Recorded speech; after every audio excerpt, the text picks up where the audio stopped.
Bonjour et bienvenue dans mon journal de lecture. Aujourd'hui, Patrick Deville, Kampuchéa. Un livre qui nous emmène dans ces lieux aux confins du Cambodge, du Laos, du Vietnam, de la Chine. Ces lieux qu'explore en remontant ou en suivant le Mékong, Patrick Deville qui écrit certes ce qu'on appelle ici un roman, mais un roman composé de faits réels et de personnages ayant réellement existé que côtoie soit en réalité le narrateur, auteur de ce livre, soit dans les livres, dans ce qu'il apprend, ce qu'il nous raconte de ce qui s'est passé dans les endroits qu'il explore. On a une couche de temps successifs qui sont montrés ici au fur et à mesure du voyage. Et c'est ce qui rend ce livre tout à fait fascinant. Il y a plein de personnages qui parfois sont extrêmement antipathiques. Kampuchéa, c'est les Khmers rouges, un régime terrible dans ce qu'il a eu de violent contre la population du Cambodge. Mais aussi d'autres personnages plus sympathiques. Et puis il y a les explorateurs, c'est là aussi plus ambigu. Les Français qui se rendent aux confins de ces lieux du bout du monde pour y amener ce qu'ils appelaient la civilisation. Et puis il y a les écrivains, Pierre Loti, André Malraux.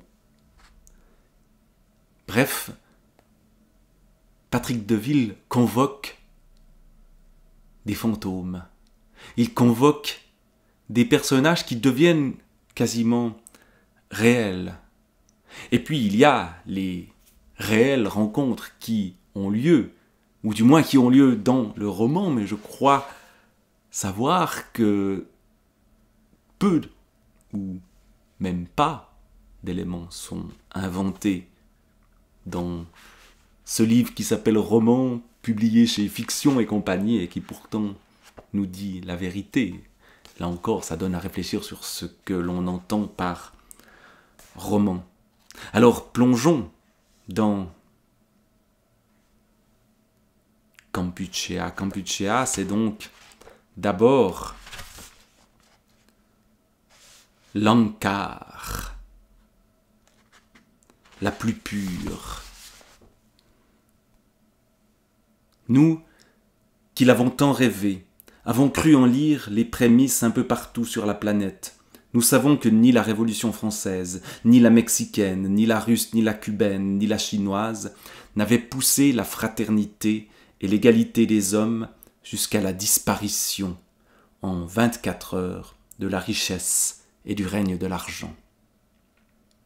Parmi les rares endroits où elle fut victorieuse, la Havane, Managua, Hanoï, celle-ci de Phnom Penh fut un sommet, la plus belle et la plus intransigeante, l'absolue table rase.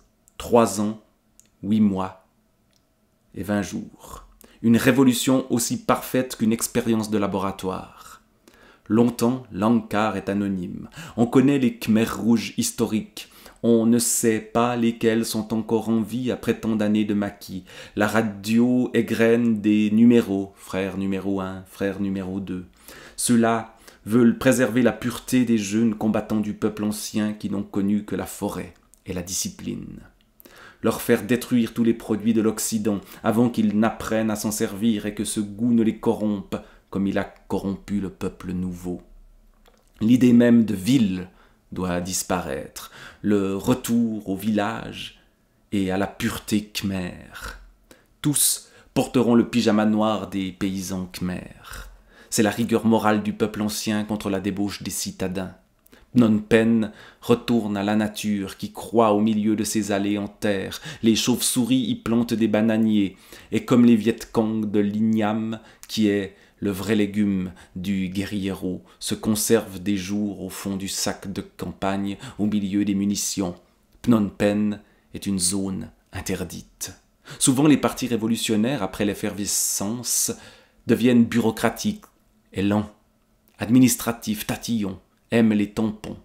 Au Kampuchéa, tous les imprimés sont détruits, brûlés, les titres de propriété et les diplômes, les papiers d'identité et les permis de conduire. À l'époque des impérialistes et de leurs valets, tous ces papiers étaient comme des médailles au cou des chiens accrochés à leur collier. L'Ankar libère le peuple du règne de l'imprimé. Pas d'activité législative, juste ces mots. L'Ankar dit que. Plus de propriété privée, ni de tribunaux, plus d'écoles, plus de cinéma, plus de librairies, plus de cafés, ni de restaurants, plus d'hôpitaux, plus de commerces, plus d'automobiles, ni d'ascenseurs, ni cosmétiques, ni glaciers, ni magazines, ni courriers, ni téléphones, ni vin blanc, ni brosse à dents. Plus de médecins, de bonzes, de putes, d'avocats, d'artistes, d'opticiens, de professeurs, d'étudiants. De tout cela, le peuple est enfin libéré. Alors évidemment, c'est un déferlement terrible que celui des Khmers rouges, écrit ici ou décrit avec une ironie qu'on sent, et puis il y a des citations signées Ankar. Il faut anéantir leur lignée jusqu'au dernier. Le projet génocidaire, malheureusement, aboutit. Plus de 2 millions, je crois, de morts sur ce temps court, ces 3 ans et quelques, 3 ans, 8 mois et 20 jours de véritables massacres. Le Kampuchéa démocratique est un vaste chantier. Quel que soit le lieu, tout est chantier. Le peuple, enfants et vieillards, hommes et femmes, et toutes les coopératives lèvent des diguettes de rizières avec enthousiasme. Ankar. Nous savons que parmi vous se cachent encore des officiers, des militaires, des fonctionnaires, des étudiants, des ingénieurs. Mais nous arriverons à les connaître et les tuerons tous. Ankar. Il vaut mieux tuer un innocent que garder en vie un ennemi. Ankar. Mais cette région du monde n'a pas été que cela.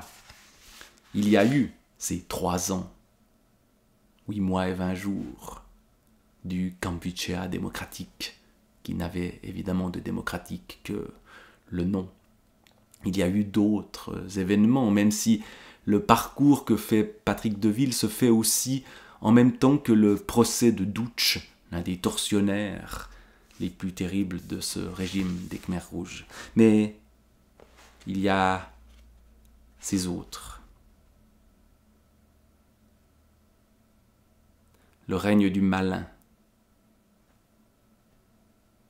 avec une citation d'André Malraux, qui lui aussi s'est retrouvé dans ces régions-là, s'est retrouvé d'ailleurs confronté à la justice parce qu'il avait piqué des objets dans certains lieux qui ne lui appartenaient évidemment pas. J'ai jadis entendu les cochins chinois, à l'heure de l'absinthe, parler de Mérena. Malraux. Mais qui est ce Mérena? Par quelle boule attraper celui-là qui fit rêver Malraux?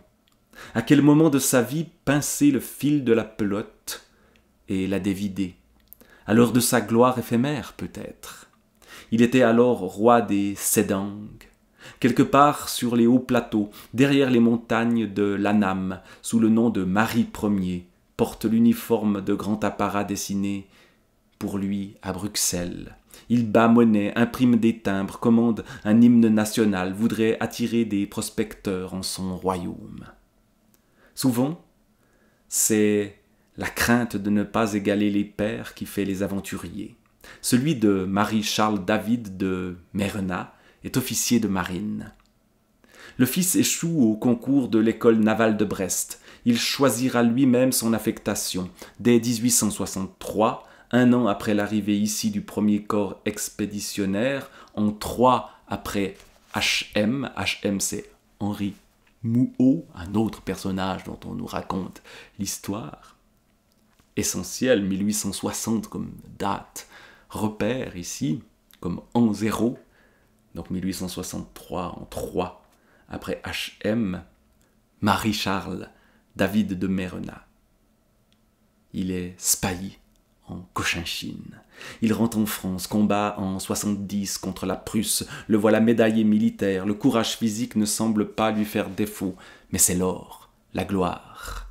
Il essaye de devenir banquier ou escroc, doit fuir aux Indes néerlandaises où Rimbaud, lui aussi, avait déserté. L'homme est convaincant, séducteur, matamore. Voilà le genre de personnage qu'on croise. Personnage tout à fait surprenant et que Patrick Deville fait revivre parce que ce Mérena, je n'en avais jamais entendu parler, contrairement à des personnages plus sinistres comme Pol Pot, qui malheureusement ont quand même laissé une trace dans l'histoire, alors que le royaume éphémère de Mérena,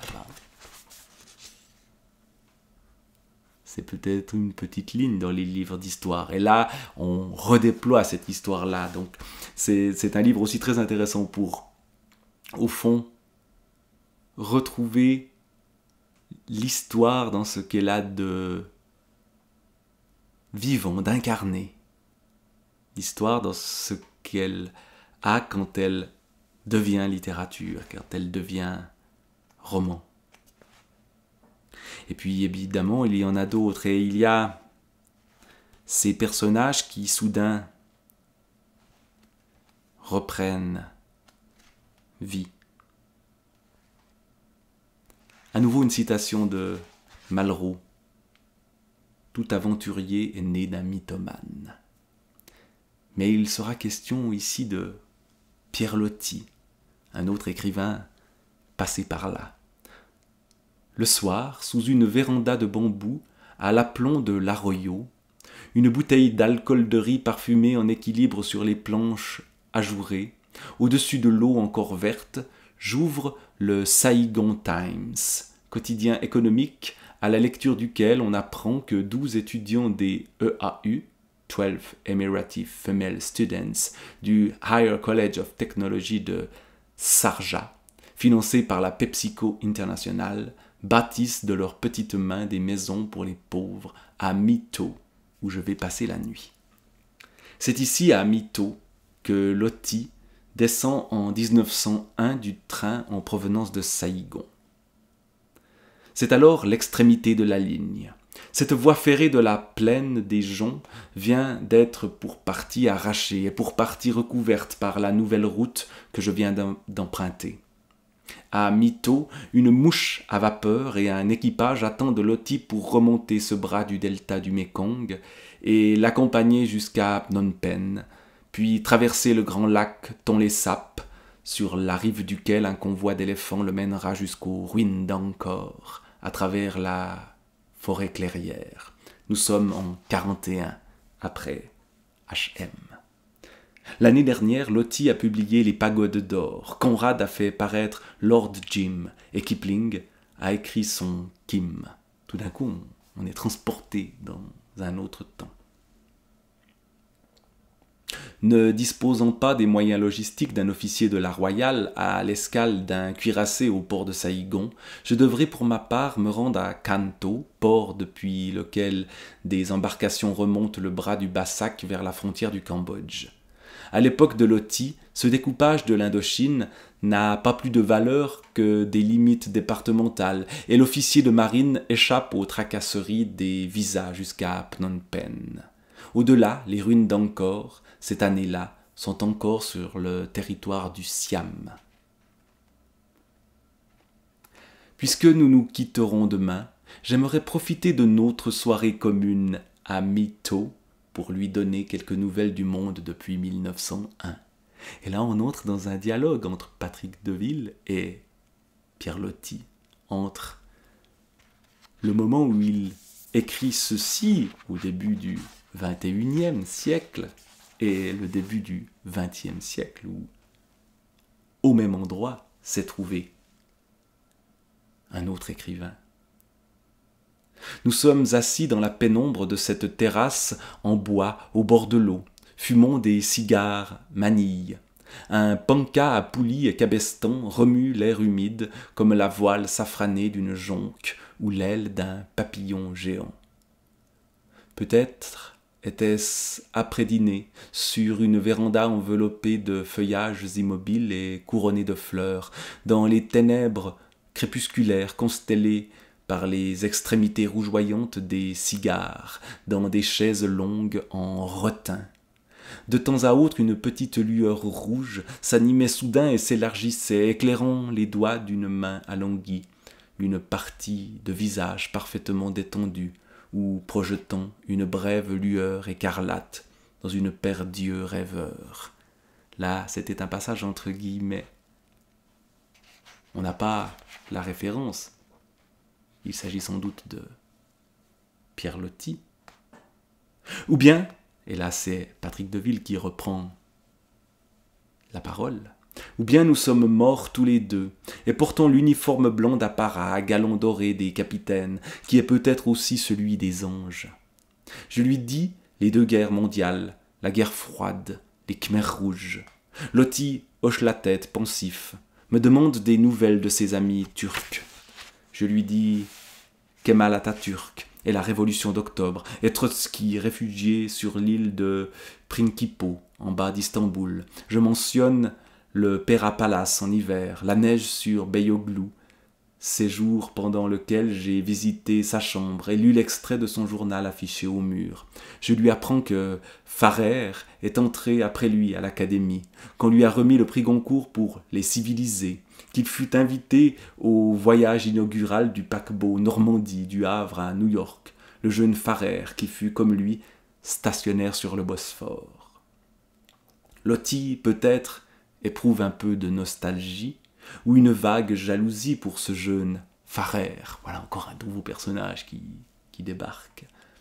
Je le console en lui disant que plus d'un siècle après son séjour, un café porte toujours son nom à Stamboul, le café Loti sur la Corne d'Or, et un hôtel à Siem Reap, près des temples d'Angkor, et qu'il pourrait y descendre.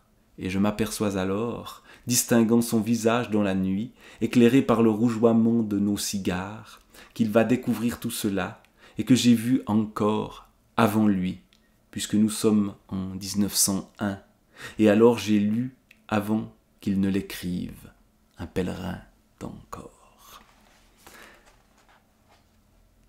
Certes, un livre sur la réalité, mais là, on entre dans le rêve, dans la poésie. Et d'autres personnages arriveront encore, et